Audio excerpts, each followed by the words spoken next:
Hello warga plus 62 yang kemaharipah loh jinawi. Gimana, udah kebagian bansos? Prakerja cair? Belum? Sama. Kali ini ada film yang sangat seru nih, karena film ini diangkat dari peristiwa nyata di tahun 80-90-an yang bertempat di Korea Selatan. Karena jangan salah ya, Korea Selatan gak hanya terkenal dengan opa-opa Koreanya yang manja dan glowing. Anjir, glowing. Tapi dulu di sana juga terkenal dengan gangster-gangsternya yang barbar. Pokoknya seru deh. Film yang tayang perdana di tahun 2012 ini ditulis dan disutradarai oleh Yong Jun Bin dan diproduseri oleh Park Shin Gyo.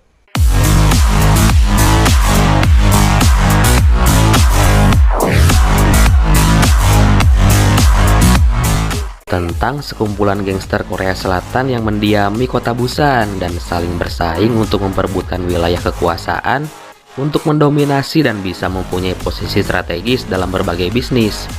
Gak hanya bermain dengan otot, film ini juga bermain dengan otak. So, kayak gimana sih ketangkurakan gangster di masa itu? Don't go anywhere, dan inilah film yang diangkat dari peristiwa nyata, Nameless Gangster.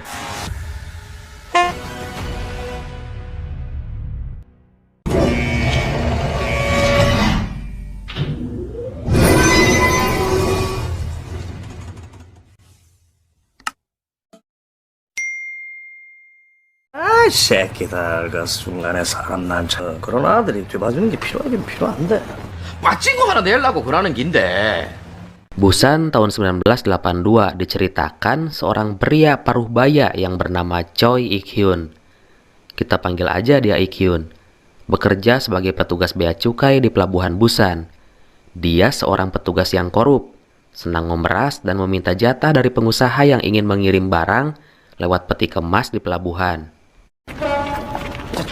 잠깐만. 다음부터는 뭐 사전에 서로 조율합시다. 예. 제가 가족끼리 뭐. Kegiatan japrem-japremnya itu dia lakukan untuk memenuhi kebutuhan hidup keluarganya yang tetap aja miskin, mungkin karena nggak berkah kali ya. Hingga suatu hari kegiatan nakal Ik-hyun dan rekan-rekannya tercium oleh tim audit, dan itu adalah keapesan yang hakiki. Apalagi kepala bea cukainya juga pitangkurakeun, sama-sama terlibat dalam hal itu. Jalan satu-satunya untuk menyelamatkan karir dan nasib semua tim edan itu nggak ada cara lain selain mengkambing hitamkan salah satu dari mereka untuk dijadikan tumbal agar yang lainnya bisa selamat dari jeratan hukum. Setelah barang bukti vital disembunyikan, kepala bea cukai mendiskusikan siapa yang harus menjadi tumbal. Akhirnya dengan terpaksa Ik-hyun dipilih dengan alasan bahwa Ik-hyun gak mempunyai latar belakang keluarga terpandang serta paling miskin di antara mereka.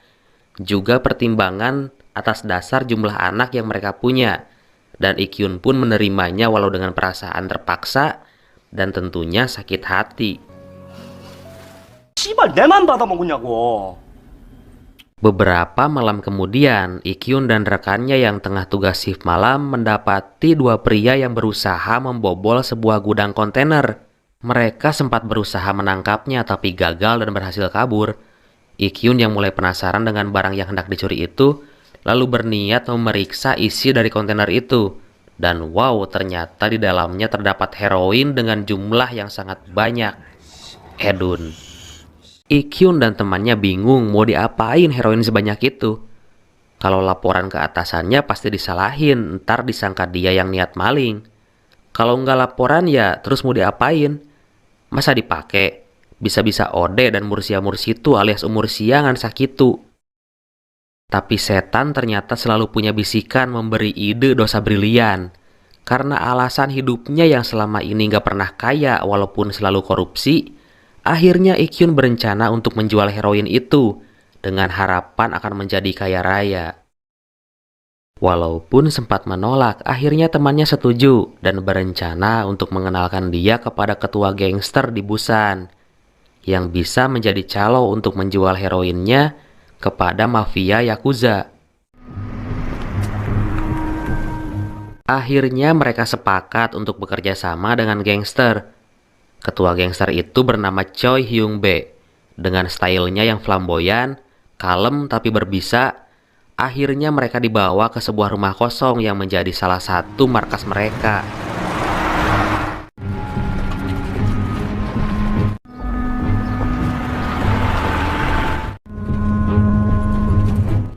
Setelah negosiasi dan bicara ke sana kemari, Ikyun yang dari tadi disuguhi minuman keras merasa yakin bahwa Hyungbae adalah keluarga jauhnya. Karena emang bener sih nama mereka sama-sama dari marga Choi. Dan setelah pancakaki alias tanya-tanya masalah silsilah keluarga, Ikyun yakin bahwa dia adalah ayah tertua dari klan Choi. Karena dia adalah generasi ke-35 dari 39 generasi yang ada saat itu. Dan langsung menyuruh ketua geng itu memberi hormat dan tunduk padanya. Anjir, nurus tunjung. Disangka lagi mabok berat dan gak kontrol, akhirnya Ikyun dipahala oleh anak buah Hyungbae karena dianggap gak sopan dan gak punya etika kepada bosnya. 우리 집안 사람 같더라고.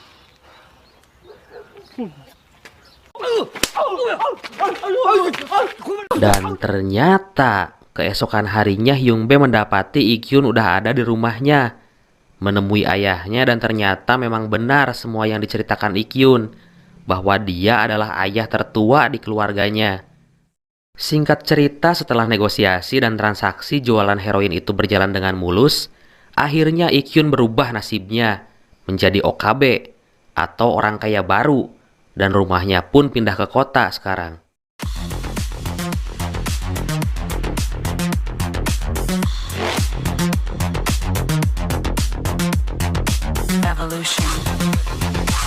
Dan seperti mitos yang beredar, kalau udah jadi OKB biasanya jadi sombong dan merasa dirinya paling hebat. Apalagi Ikyun saat itu auto masuk ke dunia gangster dan punya posisi enak karena levelnya berada di atas ketua gangster. Dari situ dia merasa punya backing dan selalu dijaga oleh anak buah Hyungbae. Hingga malam itu saat Ikyun sedang kobam ciu di bar, dia ketemu sama kepala bea cukai dan rekan-rekan kerjanya yang dulu pernah membuatnya sakit hati. Dari sana Ikyun ingin membuktikan bahwa saat ini dia bukan orang sembarangan dan punya anak buah yang selalu menjaganya. 이 돌아져 자식아. 씨발놈아. 뭘 찾아봐라 이 씨발 새끼들아.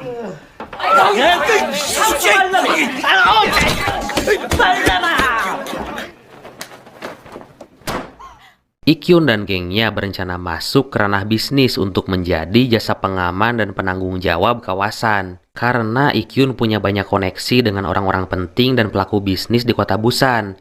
Juga mempunyai skill negosiasi yang sangat epik dan hampir legendary. 좀 시키는 아들입니다. 뭐 결국엔 뭐 적성에 맞게 가게 돼.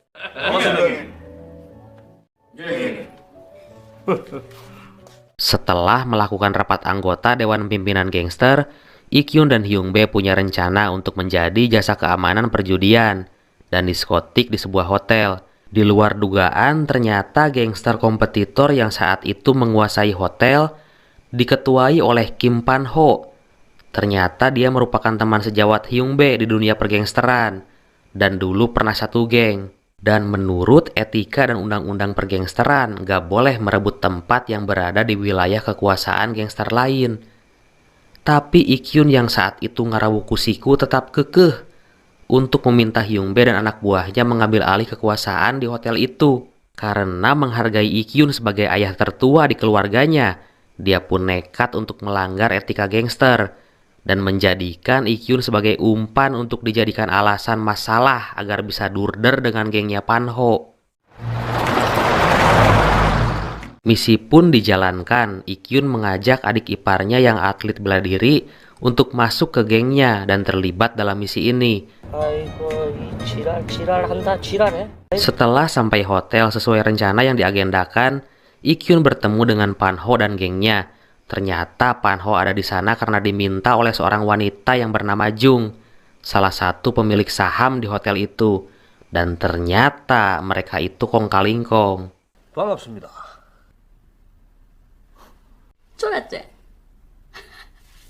Ikyun berusaha bernegosiasi walaupun selalu disepelekan dan dianggap remeh oleh mereka.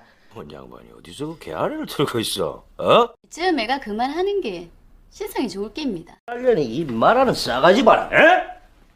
Dan rencana berjalan dengan lancar. Panho dan gengnya yang terpancing kemudian memukuli Ikyun. Akhirnya mereka udah masuk dalam perangkap agar Hyungbae bisa ribut dengannya dengan alasan karena telah memukuli ayah tertuanya. 진짜입니다. 행배야, 됐다, 가자.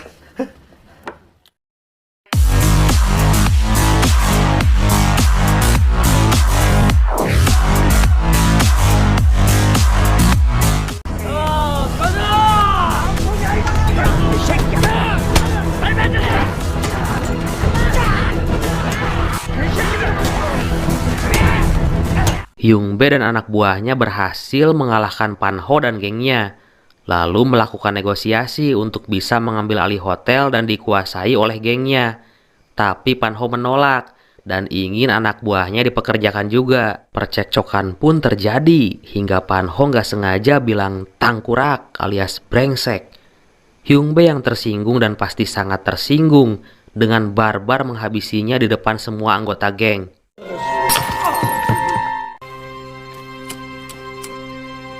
Gak terima geng yang sekaligus partner bisnisnya diburak-barik dan dipermalukan, Jung si wanita pemilik saham hotel itu akhirnya menyuap dan meminta backing dari aparat kepolisian untuk bisa menciduk kawanan Ikyun dan Hyungbae, dan semuanya berhasil ditangkap. Tapi sekali lagi, skill bawaan Ihyun memang bisa diandalkan.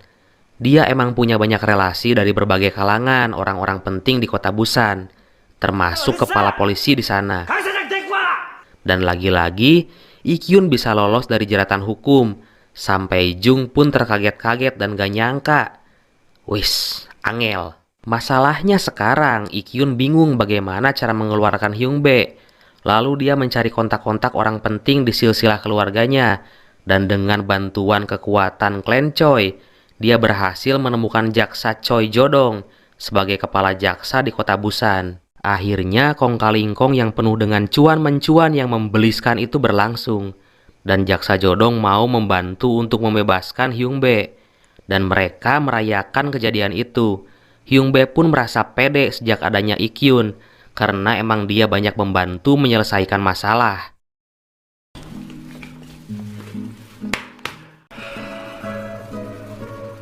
Waktu demi waktu, geng Hyungbae dan Ikyun terus mengibarkan sayap.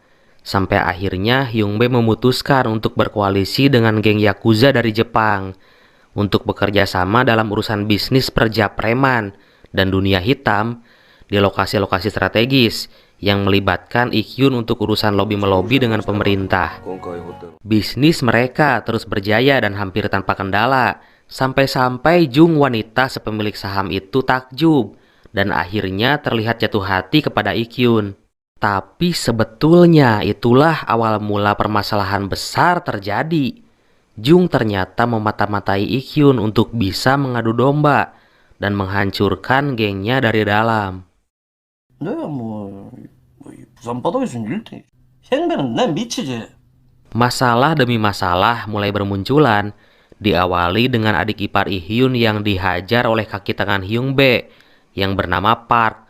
Karena dia tahu adanya korupsi di kalangan anggota gangster, Ihyun gak terima adik iparnya dihajar dan kemudian keributan di internal geng pun terjadi.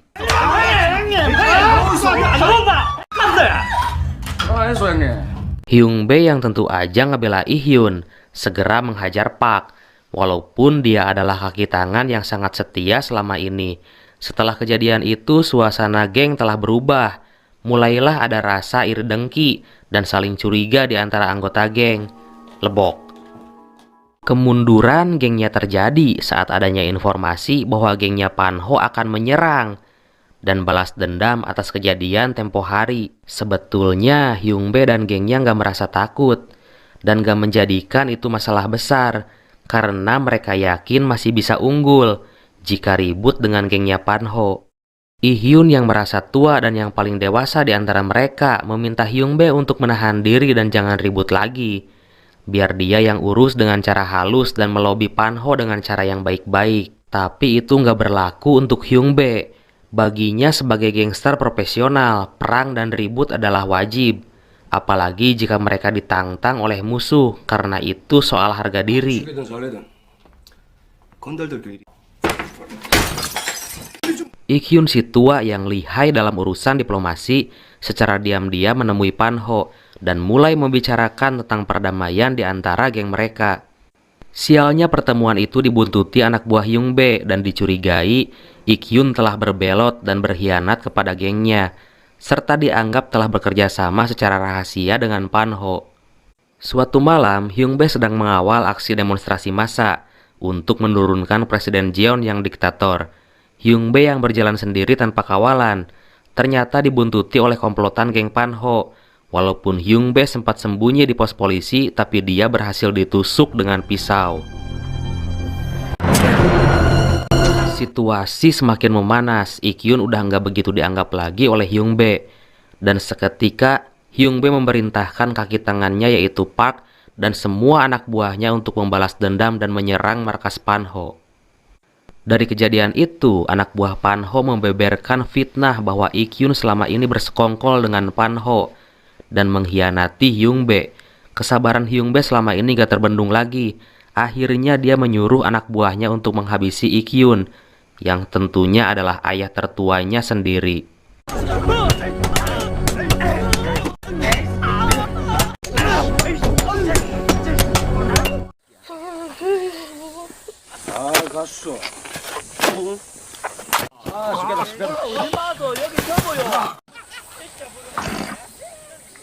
Walaupun gak sampai dibunuh, tapi mulai saat itu Ikyun dikeluarkan dari geng dan dianggapnya sebagai musuh.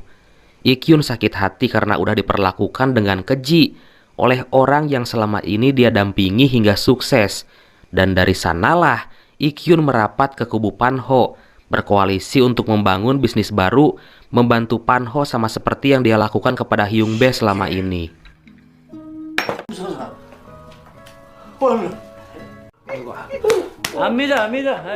Tahun demi tahun dilewati, Ikyun dan Panho sukses membangun bisnis kasino di banyak hotel terkenal. Hingga Jung, wanita si pemilik saham itu, merasa tertindas karena merasa diperas oleh para gangster. Lalu Jung mengadu dan meminta bantuan kepada Jaksa Jo, seorang jaksa yang pernah memperkarakan Ikyun tempo hari. Dia adalah jaksa yang tegas dan anti suap, apalagi setelah deklarasi presiden baru yang terang-terangan memerangi para gangster. Mereka wajib ditangkap hidup atau mati. Penggunaan senjata juga diperbolehkan jika ada anggota gangster yang melawan. Momen itu dijadikan Jaksa Jo untuk membuktikan dan memburu semua gangster di kota Busan tanpa ampun. Saat itu hampir semua anggota geng Hyungbae tertangkap, tapi dia berhasil lolos dan melarikan diri. Ikyun berusaha mencari bantuan dari semua yang dikenalnya, tapi itu sia-sia, mereka udah gak mau ngebantunya lagi. Akhirnya Panho dan Ikyun ditangkap polisi. Mereka saling diadu domba oleh Jaksa Jo. 아이고 고롭다 고로워 내가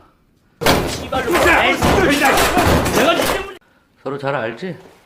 인사해. Hingga saat proses interogasi, Ikyun diberikan pilihan oleh jaksa, dihukum 15 tahun dengan tuduhan menjadi kepala geng atau dihukum 3 tahun dengan tuduhan tindak kekerasan. Tapi dengan satu syarat, dia harus membantu jaksa untuk menangkap Hyungbae. Kemudian Ikyun setuju dan berjanji untuk membantu.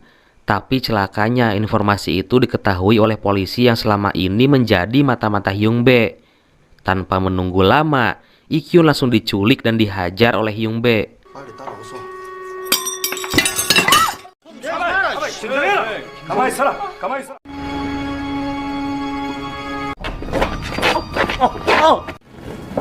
알고 있다. Situasi saat itu benar-benar membuatnya bingung. Satu sisi dia ingin terbebas dari jeratan hukum, tapi di sisi lain Hyungbae mengancam untuk membunuhnya jika dia berani membohonginya lagi. 대부인 아들은 호로자수 되는 겁니다. 만에 하나 Hingga waktunya tiba. Saat Hyungbae meminta Ikyun untuk membantunya melarikan diri ke kota Kobe sesuai rencana, Ikyun memilih bekerjasama dengan polisi untuk menciduk dan menangkapnya. Dia memberitahu polisi di mana tempat persembunyian Hyungbae selama ini. Ikyun terpaksa melakukan ini demi masa depan keluarganya. Seenggaknya setelah Hyungbae tertangkap, nggak ada lagi orang yang bisa mengancam keluarganya.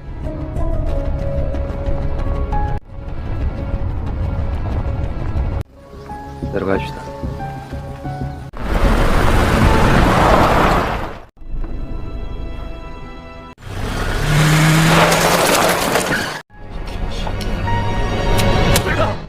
Dan akhirnya Hyungbae ditangkap dan benar-benar ditipu oleh Ikyun yang memang lebih cerdik darinya. Dalam sumpah serapahnya, dia berjanji untuk membalas dendam saat kelak dia dibebaskan dari penjara. 10 tahun berganti, saat itu anaknya Ikyun berhasil menjadi jaksa lulusan terbaik. Keluarganya hidup dengan tentram dan bahagia, dan juga dianggap sebagai keluarga terpandang karena pengaruh anaknya yang udah menjadi seorang jaksa. Tapi dia lupa bahwa di tahun itu pula Hyungbae dibebaskan dari penjara. Saat itu ada suara yang memanggilnya dan terdengar seperti suara Hyungbae. 대부님, Dan tamat. Ending yang jadi pikiraneun. Sumpah mati aku jadi penasaran. Ada beberapa pesan penting yang bisa kita ambil. Yang pertama, janganlah mencari penghasilan apalagi untuk nafkah keluarga dengan cara haram. Karena sebanyak apapun hasilnya itu nggak akan berkah. Kedua, pandailah kita mencari teman. Jangan sampai kita berteman dengan orang yang ada saat kita kaya, tapi nggak ada saat kita nggak punya apa-apa. Dan ketiga, nggak ada orang yang kebal hukum, sekalipun kita punya relasi dan kekuasaan. Karena akan ada masa di mana pangkat, jabatan, dan harta nggak berarti apa-apa. Terima kasih banyak udah mampir. Jika berkenan silahkan subscribe. Salam sukses dan see you next time. This is the future.